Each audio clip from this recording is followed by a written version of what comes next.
Good morning. मैं सूर्यकांत विश्वकर्मा आप सभी का स्वागत करता हूं। प्यारे छात्रों, इसके पिछले वाले कक्षा में हम सभी लोग जो है सेल के विद्युत वाहक बल तथा टर्मिनल विभवांतर के बारे में अध्ययन किया गया था। उसी क्रम में आज हम सभी लोग सेल के आंतरिक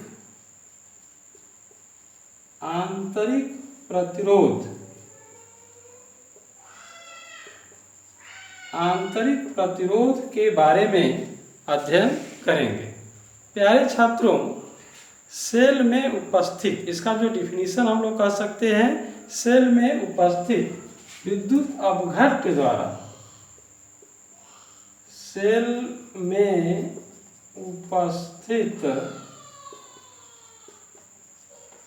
विद्युत अपघट्य द्वारा धारा के मार्ग में जो रुकावट उत्पन्न होता है उसे सेल का आंतरिक प्रतिरोध कहते हैं। सेल का आंतरिक प्रतिरोध कहते हैं। हम लोग इसे जो है स्मॉल आर से प्रदर्शित करते हैं।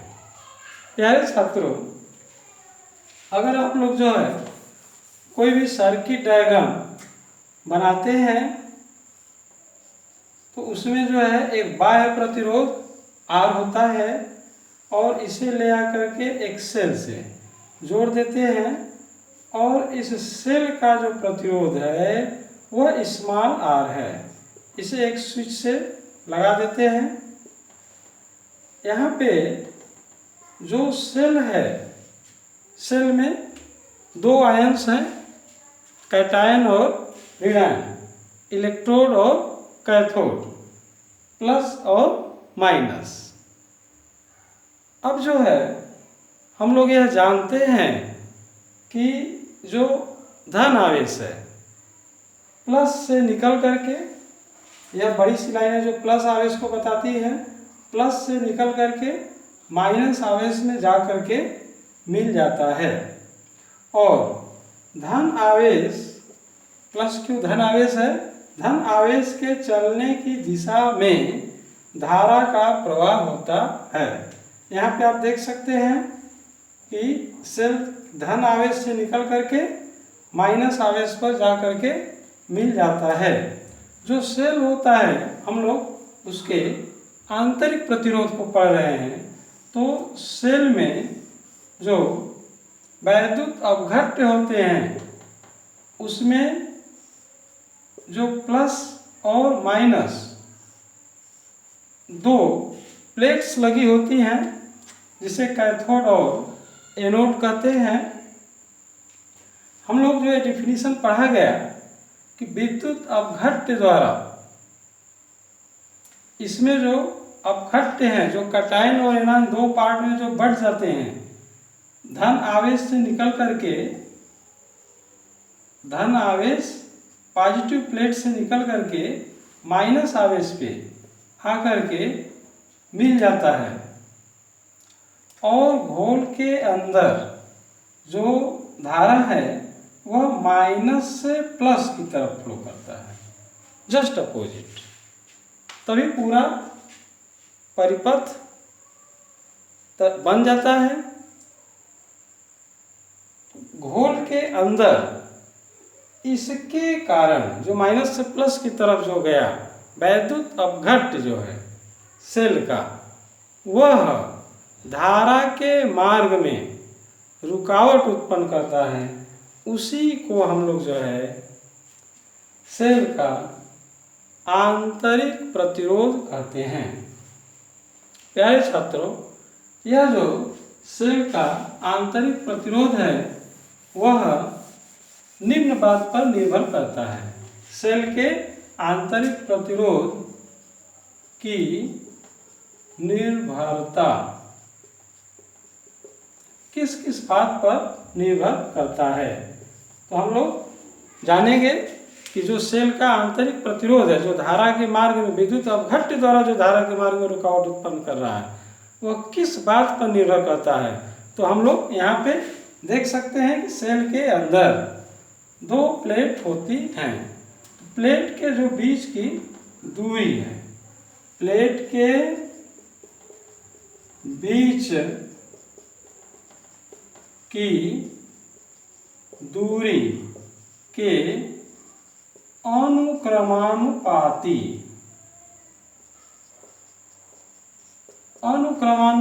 होता है। प्लेट के बीच की दूरी को अगर बढ़ा दिया जाए तो आंतरिक प्रतिरोध जो स्मॉल r है उसका मान बढ़ जाता है। यानी छात्रों ठीक उसी प्रकार से यह जो आंतरिक प्रतिरोध है वह जो है प्लेट के क्षेत्रफल, प्लेट के क्षेत्रफल जो वैद्युत अपघट्य में डूबे हुए हैं के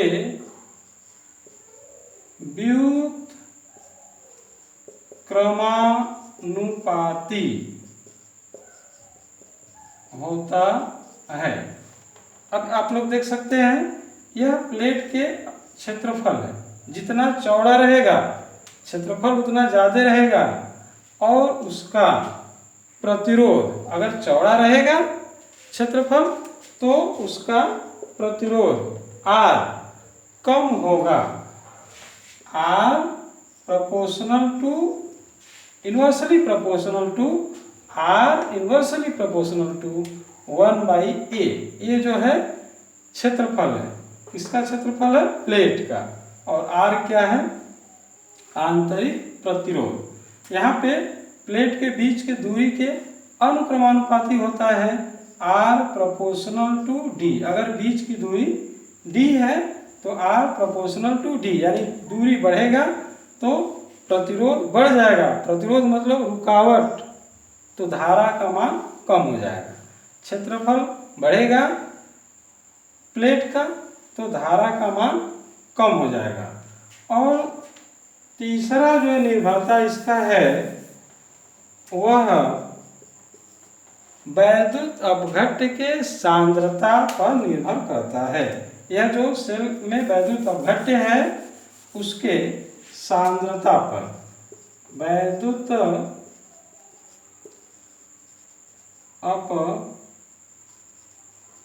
अपघट्य के सांद्रता के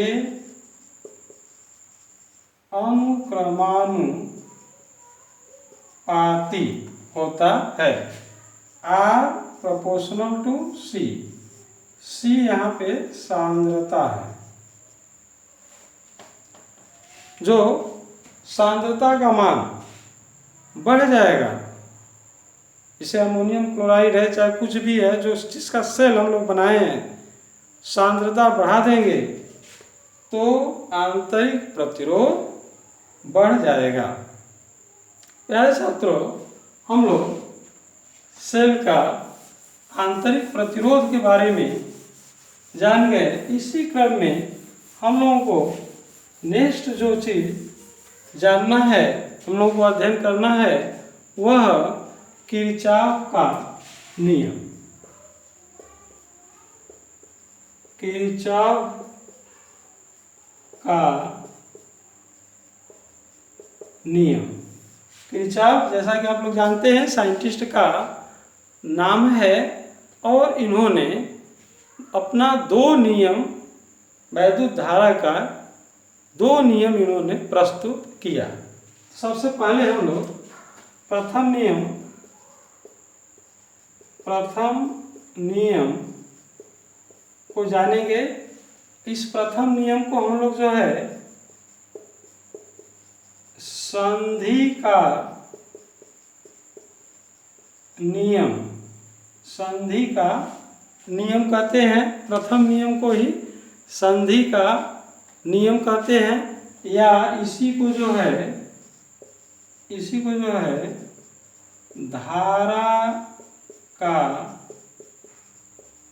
नियम भी कहते हैं। ये परीक्षा में पूछा जाता है आप लोगों के, किरचॉफ के नियम क्या हैं। तो किरचॉफ ने 2 नियम दिया, तो इनका जो प्रथम नियम है उसको हम लोग समझेंगे कि किसी संधि पर वैद्युत परिपथ में किसी संधि पर मिलने वाली धाराओं का बीजगणितीय योग शून्य होता है। यह इनका प्रथम नियम है। हम लोग इसको देख सकते हैं। वैद्युत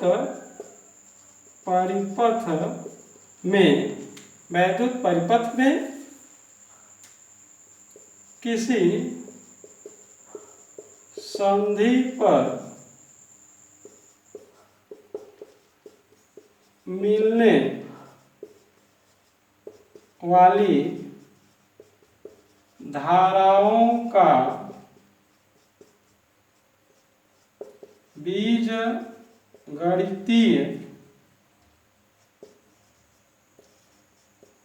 योग शून्य होता है। प्यारे छात्रों, यहाँ पे हम लोग यह देख सकते हैं, यहाँ से धारा इस बिंदु पर आ रहा है, वह I1 है। यहाँ से धारा इस बिंदु वो है पर आ रहा है, I2 है। यहाँ से धारा जो आ रही है वह I3 है, और इस बिंदु से यहाँ पे धारा I4 निकल जा रही है, यहाँ से I5 निकल जा रही है। तो किरचॉफ ने बताया किसी वैद्युत परिपथ में किसी संधि पर मिलने वाली धाराओं का बीजगणितीय योग शून्य होता है। यहाँ पे आप लोग ये देख सकते हैं कि जो धारा I1 यहाँ पे आ रही है, बीजगणितीय योग मतलब इनका योग हम लोग करेंगे I1 plus I2 plus I3। यहाँ से धारा निकल रही है I4, यानी दिशा बदल गया तो माइनस I4, फिर यहाँ पे ये भी निकल रहा है तो माइनस I5 बराबर 0। यहाँ पे हम लोग इसको जो है इस प्रकार से भी कह सकते हैं कि किसी संधि पर आने वाली सभी धारा और इस बिंदु से निकलने वाली सभी धारा बराबर होती है। संधि पर मिलने वाली सभी धारा बराबर होगा संधि से निकलने वाली धारा, यानी कि हम लोग या इसको कह सकते हैं कि इनका बीजगणितीय योग शून्य होता है। सभी का योग कर दिया, यह दिशा विपरीत है इसलिए माइनस कर दिया, या यहाँ पे लिख सकते हैं I1 plus I2 plus I3 बराबर I4 प्लस I5। यह निकलने वाली धारा, आने वाली धारा, यहाँ पे यह आने वाली सभी धारा, आने वाली सभी धारा बराबर संधि से निकलने वाली सभी धारा आपस में क्या होंगे? आने वाली सभी धारा का योग, निकलने वाली सभी धारा का योग बराबर होता है। इसे हम लोग जो है सिग्मा आई, सिग्मा मतलब होता है सम, सिग्मा आई इक्वल टू 0। यह जो है किरचॉफ का प्रथम नियम है।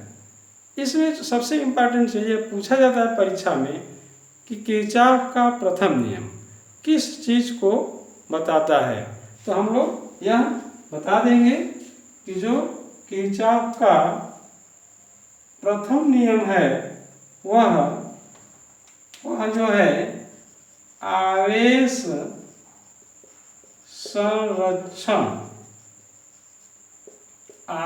संरक्षण को बताता है, यानी कि आवेश हमेशा संरक्षित रहता है, इस चीज को बताता है किरचॉफ का प्रथम नियम। हम लोग जो है ठीक इसी प्रकार से किरचॉफ का द्वितीय नियम को पढ़ा जाएगा। धन्यवाद।